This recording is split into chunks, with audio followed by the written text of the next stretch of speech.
Stop waiting for the perfect moment to speak, because that day will never come if you don't start today. Are you tired of knowing all the grammar rules, but still feeling paralyzed during a real conversation? The truth is, most learners are stuck in a loop of passive consumption, treating English like a history or math formula. But here's the reality. English isn't a mystery to be solved. It's a muscle to be trained. Imagine trying to master the piano just by looking at sheet music without ever touching the keys. You could study for a decade and still wouldn't be able to play a single melody. Learning a language is exactly the same. It's a physical and mental performance that requires immediate action. This leads us to the most critical shift in your journey. Step 1. Stop studying English. Start using English. Forget about finishing that thick textbook or memorizing every definition first. You must start speaking, writing, and thinking in English right now, even if your sentences feel clunky, broken, or messy. That initial frustration or embarrassment isn't a sign that you're failing. It's actually the sound of your brain hardwiring new neural paths. If you're ready to stop being a passive observer and finally claim your fluency, make sure to subscribe to this channel. We are dedicated to providing the practical strategies you need to elevate your English skills every single day. Let's dive into how you can start living the language starting this very minute. Think of your brain like a suitcase. If you pack it with heavy, useless items, you'll never be able to move quickly through your journey. This brings us to a vital realization for anyone wanting results. Step 2. Focus on high-frequency English, not difficult words.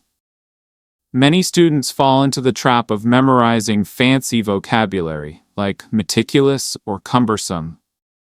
Yet they stumble when someone asks a simple question like, "How do you feel about this?" Real-world fluency isn't built on rare academic terms. It is built on the essential building blocks used in the vast majority of daily interactions. Instead of a dictionary, you need to build a survival kit of about 30 versatile phrases. Think of expressions like, "I'm looking for," "It seems like," or "I'm planning to." Furthermore, stop treating words like lonely islands. Instead, master sentence patterns. For instance, take the structure. "I'm interested in because." This single blueprint allows you to talk about your hobbies, your career, or your travels effortlessly without overthinking the grammar. Always prioritize utility over complexity. If a phrase doesn't help you navigate a coffee shop chat or a work meeting, let it go for now. By trimming the fat and focusing on the muscle of the language, you'll find yourself speaking with a level of ease you once thought was reserved only for experts. Have you ever noticed how your English feels perfect in your head, but sounds like a complete disaster the moment it hits the air? This happens because we often treat speaking as a final result rather than the actual exercise that leads to it. To overcome this hurdle, you must master Step 3. Build a daily speaking habit even alone. I want you to stop waiting for a perfect tutor and start being your own audience today. You don't need a permit to talk to yourself, and frankly, it's the most private gym you'll ever have. Try the running commentary method for 10 minutes daily. For example, while you're tidying your room, narrate every move. "I'm folding this blue shirt. Then I'll look for my misplaced keys." If you struggle for topics, Use a stamina sprint.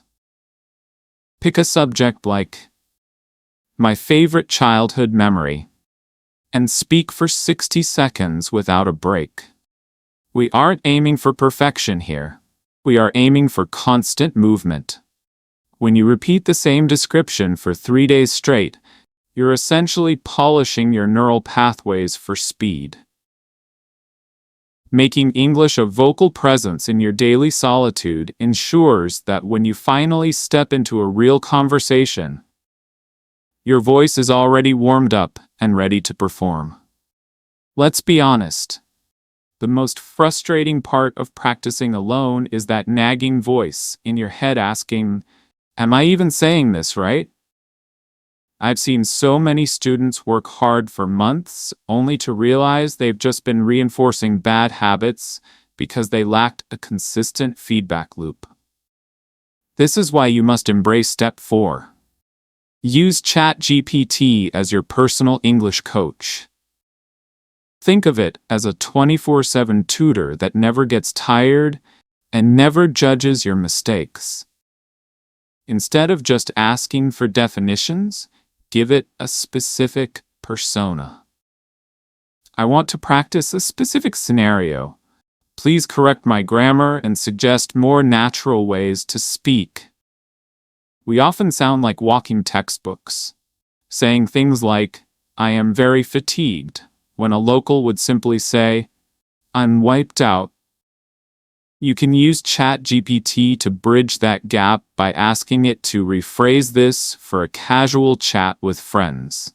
Try simulating a high-pressure situation, like explaining a technical issue to a mechanic, or asking for directions in a crowded city. If you've ever felt paralyzed because you didn't have anyone to practice with, this is your ultimate solution. Comment below. What is the one specific situation where you're most afraid of making a mistake? By turning AI into your dedicated training partner, you transform passive knowledge into a sharp, corrected skill that's ready for the real world. Imagine trying to navigate a busy city while wearing earplugs. That is exactly how isolating it feels to speak a language when you cannot understand the sounds coming back at you. This brings us to a vital component of the system.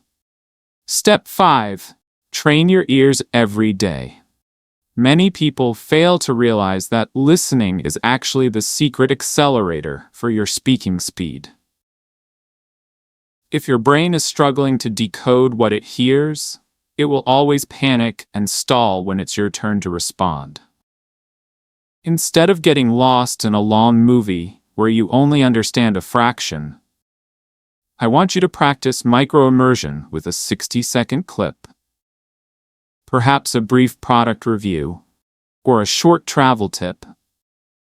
Spend 3 days on that 1 minute. Day 1 for the general message. Day 2 to transcribe specific keywords, and Day 3 to mimic the rhythm.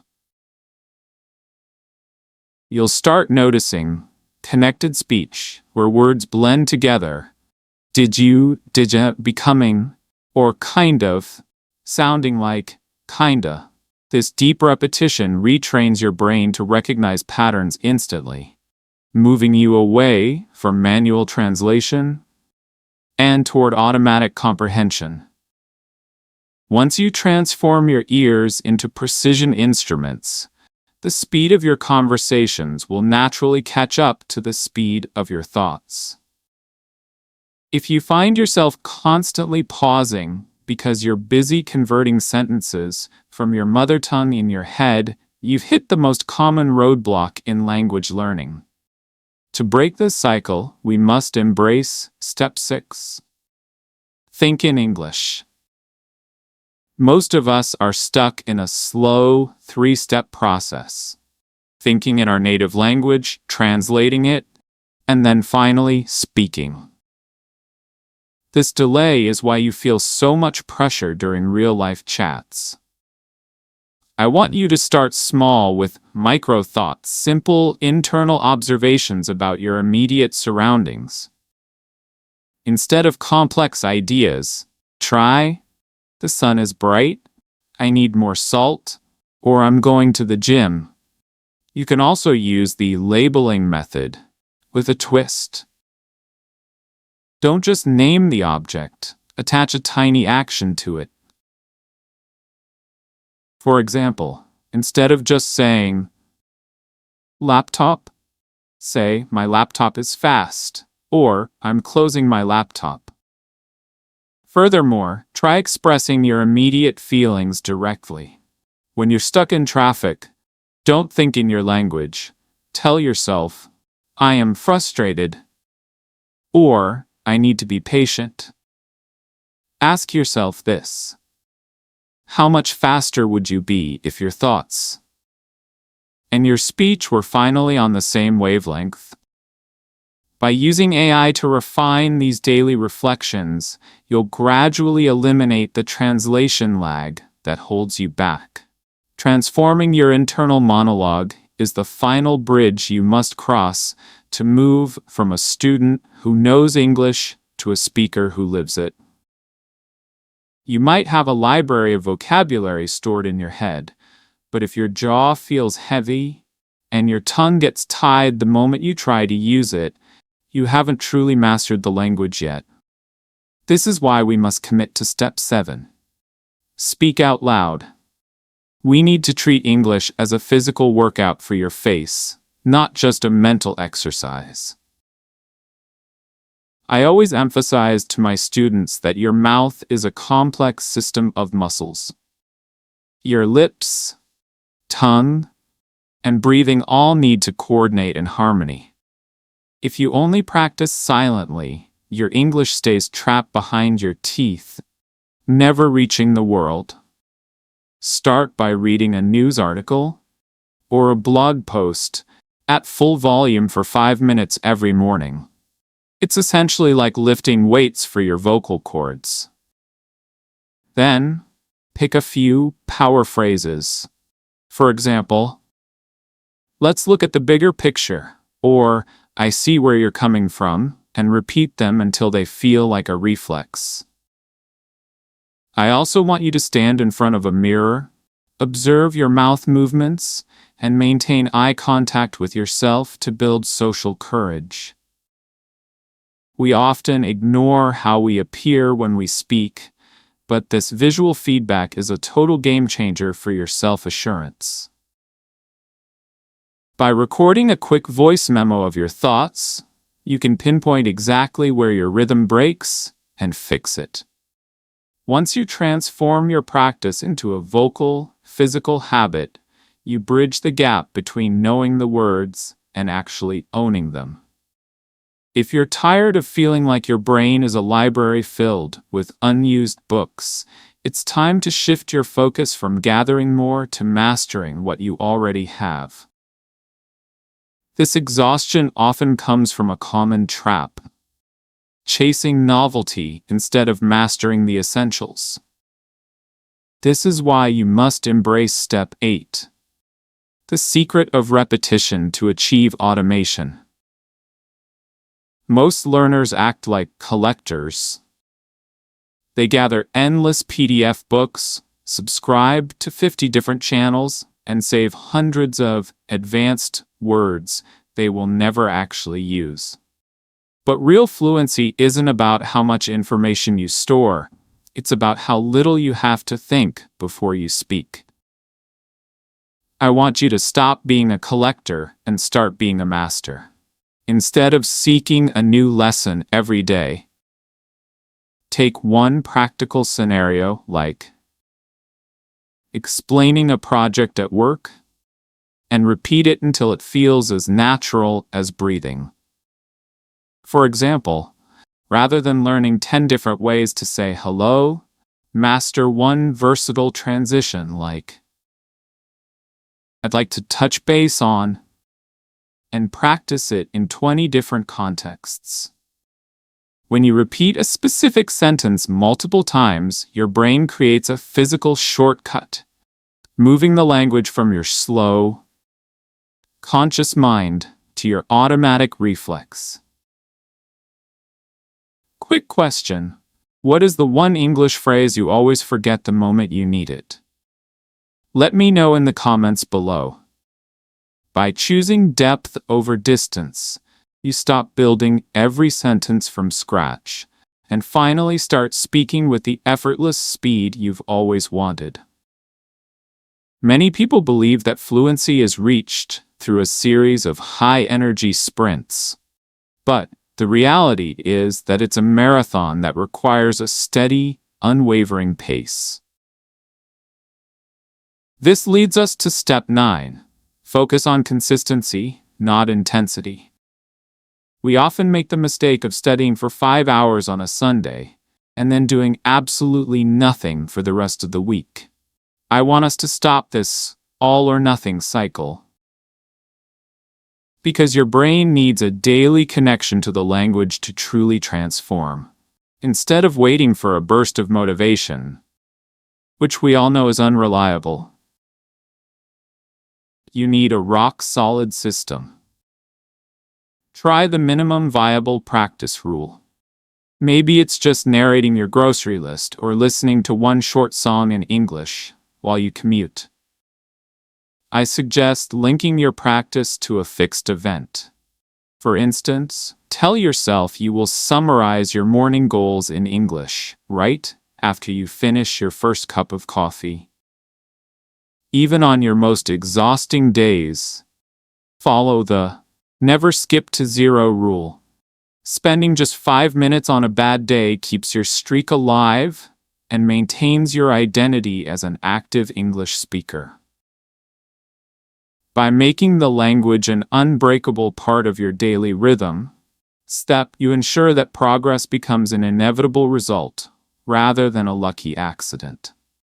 The most dangerous silent killer of your English journey isn't a lack of talent, but the feeling that you are standing perfectly still despite all your hard work. When we don't see visible evidence of our growth, our motivation withers away, which is why you must implement Step 10. Measure your progress every week. I want us to move away from vague feelings and toward concrete data. Think of it like a fitness journey. You wouldn't just lift weights without ever checking the scale or your muscle definition. Start a weekly evidence log to keep yourself on track.